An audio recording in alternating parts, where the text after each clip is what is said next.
ಎಲ್ರಿಗೂ ನಮಸ್ಕಾರ. ಶ್ರೀ ಗುರು ರಾಘವೇಂದ್ರ ಮೋಟಿವೇಶನಲ್ ಚಾನಲ್ಗೆ ಸ್ವಾಗತ ಹಾಗೂ ಸುಸ್ವಾಗತ.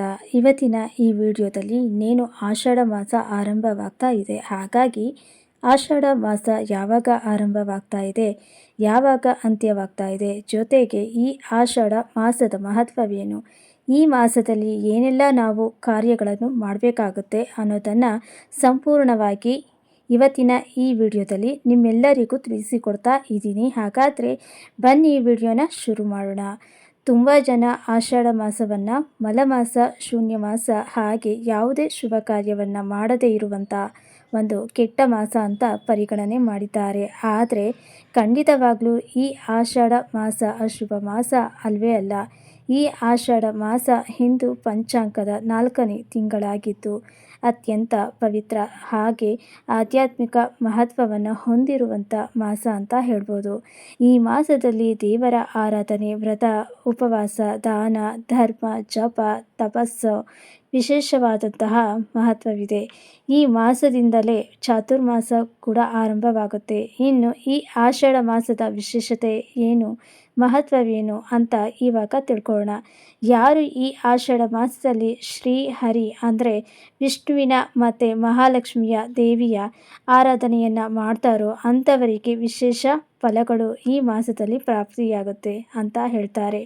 ಹಾಗೆ ಈ ತಿಂಗಳಲ್ಲಿ ಆದಷ್ಟು ಸಾತ್ವಿಕ ಜೀವನವನ್ನು ನಡೆಸಬೇಕು, ಪೂಜೆ ಪುನಸ್ಕಾರಗಳನ್ನು ಮಾಡಬೇಕು, ಜಪ ಧ್ಯಾನಗಳನ್ನು ಮಾಡಬೇಕು, ಅಂಥವರಿಗೆ ಪುಣ್ಯ ದೊರೆಯುತ್ತೆ ಅಂತಲೂ ಕೂಡ ಶಾಸ್ತ್ರಗಳಲ್ಲಿ ಉಲ್ಲೇಖ ಮಾಡಲಾಗಿದೆ. ಇನ್ನು ಈ ಆಷಾಢ ಮಾಸದಲ್ಲಿ ಶುಕ್ಲ ಏಕಾದಶಿಯ ದಿವಸ ದೇವಶಯನಿ ಏಕಾದಶಿಯನ್ನು ನಾವು ಆಚರಣೆ ಮಾಡ್ತೀವಿ. ಅಂದರೆ ಆವತ್ತಿನ ದಿವಸ ಶ್ರೀ ಮಹಾವಿಷ್ಣು ಯೋಗ ನಿದ್ರೆಗೆ ತೆರಳುತ್ತಾರೆ. ಅವತ್ತಿನಿಂದ 4 ತಿಂಗಳುಗಳು ಯೋಗ ನಿದ್ರೆಯಲ್ಲಿ ಶ್ರೀ ವಿಷ್ಣು ಇರೋದ್ರಿಂದ ಇದನ್ನು ಚಾತುರ್ಮಾಸ ಅಂತ ಆಚರಣೆ ಮಾಡ್ತೀವಿ. ಈ ಚಾತುರ್ಮಾಸದಲ್ಲಿ ಈ ಆಷಾಢ ಮಾಸದಲ್ಲಿ ಆರಂಭ ಆಗೋದ್ರಿಂದ ಇದಕ್ಕೆ ವಿಶೇಷ ಸ್ಥಾನಮಾನವನ್ನು ಕೊಟ್ಟಿದ್ದಾರೆ. ಹಾಗಿದ್ರೆ ಇಷ್ಟೊಂದು ಮಹತ್ವವಿರುವಂಥ ಈ ಆಷಾಢ ಮಾಸದಲ್ಲಿ ಯಾಕೆ ಶುಭ ಕಾರ್ಯಗಳನ್ನು ಮಾಡೋದಿಲ್ಲ ಅಂತ ನೀವು ಕೇಳ್ಬೋದು. ಅದಕ್ಕೂ ಕೂಡ ಒಂದು ಪ್ರಬಲವಾದಂಥ ಕಾರಣ ಇದೆ. ಅದೇನೆಂದರೆ ತುಂಬ ಹಿಂದಿನ ಕಾಲದಲ್ಲಿ ಆಷಾಢ ಮಾಸ ಆರಂಭವಾಗ್ತಾ ಇದ್ದಂಗೆ ವಿಪರೀತವಾದಂತಹ ಗಾಳಿ ಮಳೆ ಇರ್ತಾ ಇತ್ತು. ಇವತ್ತಿಗೂ ಕೂಡ ಕೆಲವೊಂದು ಕಡೆ ತುಂಬಾ ಗಾಳಿ ಮಳೆ ಆಗುತ್ತೆ. ಇಂತಹ ಸಂದರ್ಭದಲ್ಲಿ ಶುಭ ಕಾರ್ಯಗಳನ್ನು ಮಾಡೋದು ಅಷ್ಟು ಒಳ್ಳೆಯದಲ್ಲ. ಯಾಕಂದರೆ ಹೋಗಿ ಬರುವಂಥ ಜನಗಳಿಗೂ ಕೂಡ ತೊಂದರೆ ಆಗುತ್ತೆ. ಅದೇ ರೀತಿಯಲ್ಲಿ ಕಾರ್ಯಕ್ರಮವನ್ನು ಮಾಡೋದು ಕೂಡ ತುಂಬಾ ತೊಂದರೆ ಆಗುತ್ತೆ ಅನ್ನೋ ಕಾರಣಕ್ಕೆ ಈ ಆಷಾಢ ಮಾಸದಲ್ಲಿ ಯಾವುದೇ ಶುಭ ಕಾರ್ಯಗಳನ್ನು ಇಟ್ಕೋತಾ ಇರಲಿಲ್ಲ. ಯಾವುದೇ ಶುಭ ಕಾರ್ಯಗಳು ಈ ಆಷಾಢ ಮಾಸದಲ್ಲಿ ನಡೆದೇ ಇರೋ ಕಾರಣ ಈ ಮಾಸಕ್ಕೆ ಕೆಲವರು ಅಶುಭ ಮಾಸ ಅಂತ ಕರೀತಾರೆ. ಆದರೆ ಅದು ನಿಜಕ್ಕೂ ತಪ್ಪು. ತುಂಬ ಸರಳವಾಗಿ ಮನೆಯಲ್ಲೇ ಮಾಡುವಂಥ ಶುಭ ಕಾರ್ಯಗಳನ್ನು ಖಂಡಿತವಾಗ್ಲೂ ಆಷಾಢ ಮಾಸದಲ್ಲಿ ಮಾಡ್ಬೋದು. ಇನ್ನು ಈ ಎಲ್ಲ ಕಾರ್ಯಕ್ರಮಗಳಿಗಿಂತ ಹೆಚ್ಚಾಗಿ ನೀವು ಈ ಆಷಾಢ ಮಾಸದಲ್ಲಿ ಮಾಡುವಂಥ ಪುಣ್ಯ ಕಾರ್ಯಗಳು ಯಾವುದಾವುದು ಅಂತ ಅಂದರೆ ಈ ಮಾಸದಲ್ಲಿ ಮಹಾವಿಷ್ಣುವಿನ ಹಾಗೆ ಮಹಾಲಕ್ಷ್ಮಿಯನ್ನು ಕೂಡ ಮಾಡಬೇಕಾಗತ್ತೆ. ಅದೇ ರೀತಿಯಲ್ಲಿ ಶಿವನ ಪೂಜೆ ಮತ್ತು ರುದ್ರಾಭಿಷೇಕವನ್ನು ಮಾಡಿಸಿದರೆ ಬಹಳನೇ ಶ್ರೇಷ್ಠ.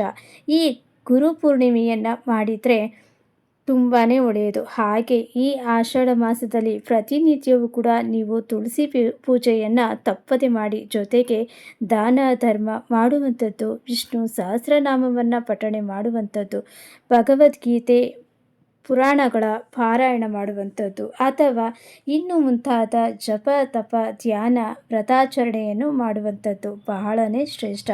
ಬನ್ನಿ ಹಾಗಿದ್ರೆ ಈ ಆಷಾಢ ಮಾಸದಲ್ಲಿ ಈ ವರ್ಷ ಯಾವ ದಿನಾಂಕದಿಂದ ಆರಂಭವಾಗ್ತಾ ಇದೆ, ಹಾಗೆ ಯಾವ ದಿನಾಂಕದಂದು ಮುಕ್ತಾಯ ಆಗ್ತಾ ಇದೆ ಅಂತ ತಿಳ್ಕೊಳ್ಳೋಣ.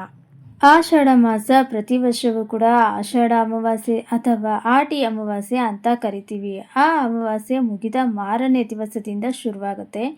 ಈ ವರ್ಷ ಆಟಿ ಅಮಾವಾಸ್ಯೆ ಜುಲೈ 14ನೇ ತಾರೀಕು ಮಂಗಳವಾರದ ದಿವಸ ಬಂದಿದೆ. ಹಾಗಾಗಿ ಆಷಾಢ ಆರಂಭವಾಗುವಂಥದ್ದು ಜುಲೈ 15ನೇ ತಾರೀಕು ಬುಧವಾರದ ದಿವಸದಿಂದ.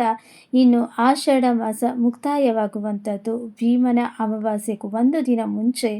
ಇನ್ನು ಈ ವರ್ಷ ಭೀಮನ ಅಮಾವಾಸ್ಯೆ ಆಗಸ್ಟ್ 12ನೇ ತಾರೀಕು ಬುಧವಾರದ ದಿವಸ ಬಂದಿದೆ. ಹಾಗಾಗಿ ಆಷಾಢ ಮಾಸ ನಮಗೆ 11ನೇ ತಾರೀಕು ಮಂಗಳವಾರದ ದಿವಸ ಮುಕ್ತಾಯ ಆಗ್ತಾ ಇದೆ.